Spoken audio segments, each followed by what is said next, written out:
اللهم زدنا نورا في القلب وضياء في الوجه وسعة في الرزق ومحبة في قلوب العباد، واغفر لنا ولوالدينا ولمن حق علينا. اللهم بارك لنا في رجب وشعبان، وبلغنا رمضان، وأعنا على الصيام والقيام وغض البصر وحفظ اللسان. اللهم اعصمنا من كل سوء، وأحسن عاقبتنا في الأمور كلها. وصل اللهم وسلم وبارك على سيدنا محمد وعلى آله وصحبه وسلم. السلام عليكم ورحمة الله وبركاته. الله يسعد أوقاتكم بكل خير وصحة وسعادة، وإن شاء الله ربي يكرمكم يبارك فيكم. ورجعت لكم بفيديو جديد إن شاء الله ينال إعجابكم. الفيديو شوي منوع، حبيت شارك معكم طبختي واللي هي الكوسة محشي والباذنجان والفليفلة. إن شاء الله تنال إعجابكم يا رب، وزيارتي كمان لعند رفيقتي. إن شاء الله الفيديو ينال إعجابكم وتستمتعوا أنتم عم تشاهدوا الفيديو بإذن الله تعالى. جبت الكوسة وحطيتها هيك بمصفاية لإنه بدي أغسلها، بس حبيت فرجيكم كيف هيك بأملى الراس وبأملى كمان السفل. وهلأ كمان بس خلصت بدي أغسلهم مشان يعني أحفرهم. هلأ في ناس أول إشي بيحفرون بعدين بيغسلون، أنا لأ بحب أغسلهم بعدين أحفرهم إن شاء الله تعالى. وهي الأكلة كمان هي بتنطبخ بمية البندورة كمان. هلأ هيك بتشوفوا الطريقة، إن شاء الله تنال إعجابكم. أكيد كل حدا عنده طريقة، بس حبيت هيك شارككم طريقتي بإذن الله.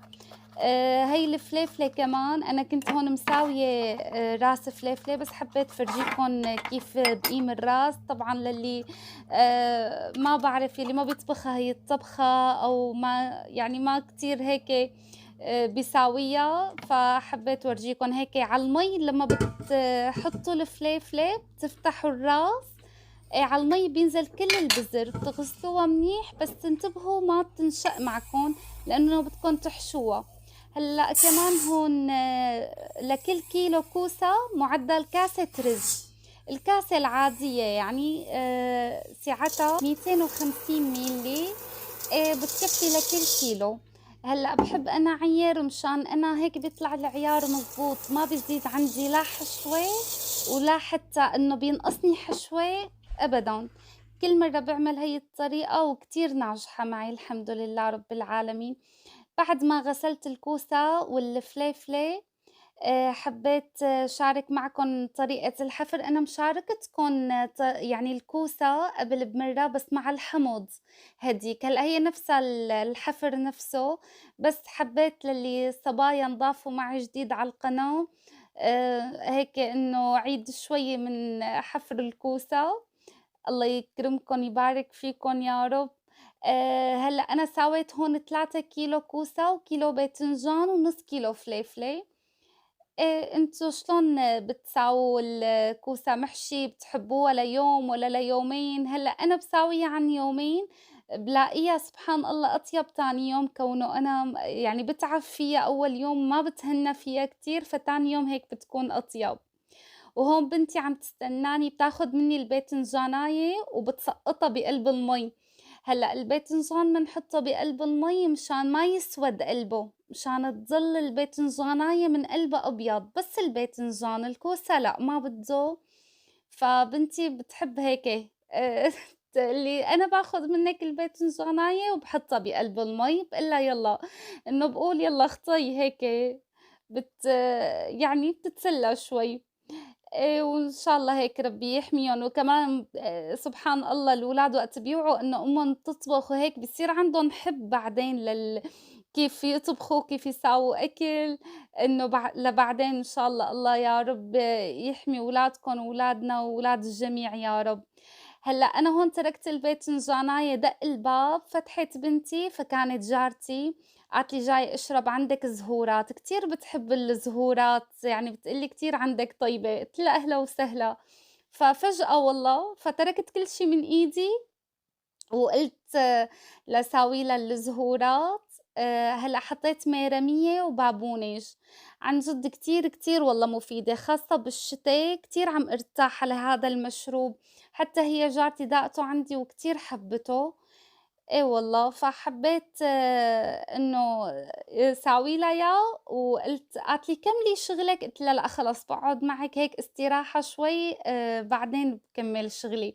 قُلت ما حلوة هي وعندي أقعد أشتغل، لإنه هي ما بتقعد كتير، يعني قعدت لها بس هيك شي نُص ساعة ومشيت.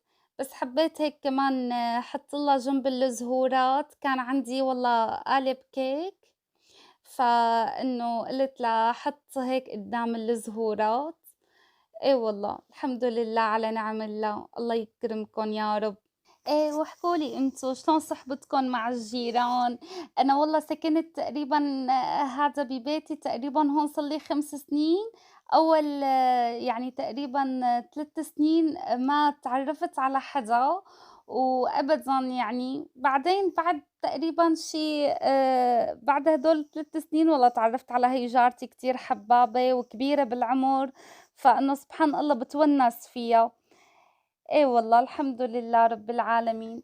وحبيت شارك معكم الباذنجان، هون رجعت كمّلت شغلي كمان.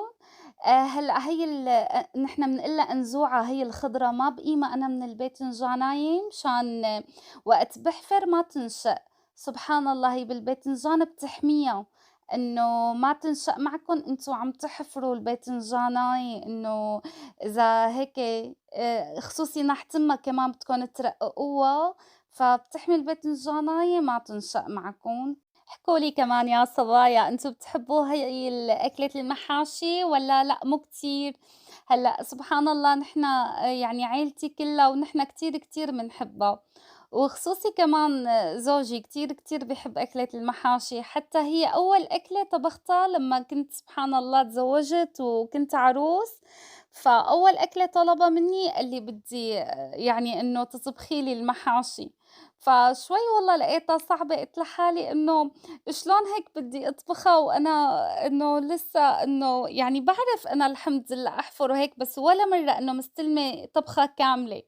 فالله يخلّي لي أمي ويخلّي لكم أمهاتكم، والله قالت لي وقتها إنه خلص رح أجي ساعدِك فيها، الله يجبر خاطرها وخاطركم، والله إجت ساعدتني فيها وعن جد لأ الحمد لله طلعت معي كتير ظريفة وطيبة. لنرجع لطبختنا بعد ما غسلت الباذنجان منيح، منيح.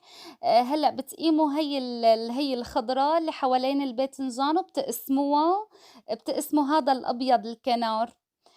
إيه والله، كنت ناقعة الرز أنا كمان غسلته منيح، منيح غسلته ونقعته، يعني أنا وعم أحفر كنت ناقعته. وبدي أحط له البهارات تبعاته. أول شي باحط العصفر مع الملح هيك بافركهم بإيدي مشان يعني ياخد الرز اللون العصفر، بعدين نزلوا اللحمة، ما بانزّل أنا اللحمة بعدين العصفر، لأ أول شي ال العصفر بعدين اللحمة. هلأ اللحمة في مقدار، إذا بتحبوا كل كيلو رز بده نص كيلو لحمة. أو حسب أنتم ما بتحبّوا، وكمان بتحبّوا تحطّوا لها دهنة هي على راحتكن، والبهارات هي ملح وفلفل أسود وكركم وكمون خشن كنت غاسلته أنا، وكمون ناعم، وكمان زنجبيل حطيت له، هدول البهارات كتير بيعطوها طعمة طيبة. ومعلقة سمنة كبيرة، كونه كان عندي اللحمة مو كتير مدهنة، يعني فيها نسبة دهنة بس مو كتير، وكمان زيت نباتي بيعطيها هيك فرفدة للرز سبحان الله وبيعطيه لمعة. إيه والله هدول هنن البهارات يلّي أنا حطيتها، وبتعركوها هيك منيح منيح لحتى تندمج كلّا اللحمة مع الرز مع البهارات كلّا هيك والله. عن جد ريحة لحالها الحشوة بتاخد العقل، بتحسّوا هفّت ريحة المحاشي سبحان الله. هلأ كمان حبّيت ورجيكم لمّا باحشي الكوسة، هلأ لمّا بتحشوا الكوسة لا كتير تضغطوا بالرز كتير، خلّوه ياخُد راحته واتركوا عيار تقريبًا خرطتين من إصبعتكم، يعني تكون هيك فاضية. تخلّوا الرز كمان على راحته، مشان بتعطي هيك الكوساية فرفدة بتطلع كرزة وحبّتها يعني. إيه والله. كمان هون الباذنجان كنت غاسلته متل ما قُلت لكم وقايمت له هي الأنزوعة الخضرا وباخلّيه بالمي، يعني باغسله وبارد باغمره بالمي مشان ما يسود قلبه.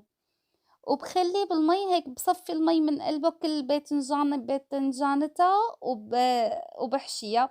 كمان هلأ الباذنجان ما فيكن مو متل الكوسة بتتركوا خرطتين، لأ بس تحشوا تقريبًا أقل من نصّها بشوي. هلأ حطيت المي المغلية وبعدين هذا عصير البندورة بيجي عنا جاهز وظريف. هلأ بالصيف أنا باحب إنه يعني أخلط البندورة بالخلاط أقشرها وأخلطها، بس بالشتا البندورة بتكون بلاستيكية فبجيب هي العلب كتير والله ظريفة هي العلب، وكمان بدكن تحطوا لها دبس بندورة بتطلع الطعمة أطيب وبتطلع سبحان الله هيك حامضة، يعني طيبة هي هيك حامضة، هلأ مو حامضة كتير بس فيها طعمة حموضة.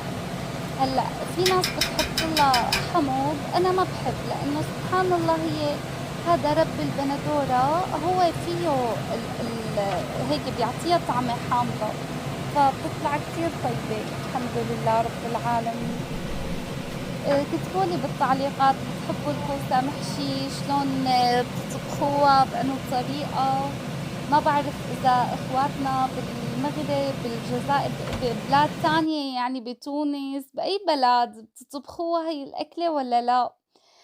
هلأ هون بدي استنى المي لتغلي بعد ما حطيت البندورة وكله، وحبيت سد الباذنجانية كمان بشوية لب كوسة مشان لإنه تمّا كبير. هلأ ما بيطلع الرز بس أحسن للضمان أكتر هيك حطيت لها هدول اللب الكوسة، قُلت أحسن إنه ما يضل تمّا مفتوح. وباسقّطهم كلّن، هيك منسمّي بالله وبنقول يا رب هيك اللهم بارك لنا فيما رزقتنا وقنا عذاب النار. هيك سبحان الله وقت بتقروا هيك شوي عالطبخة الله بيعطيها بركة وسبحان الله بتكون كلّها إن شاء الله عافية وصحّة.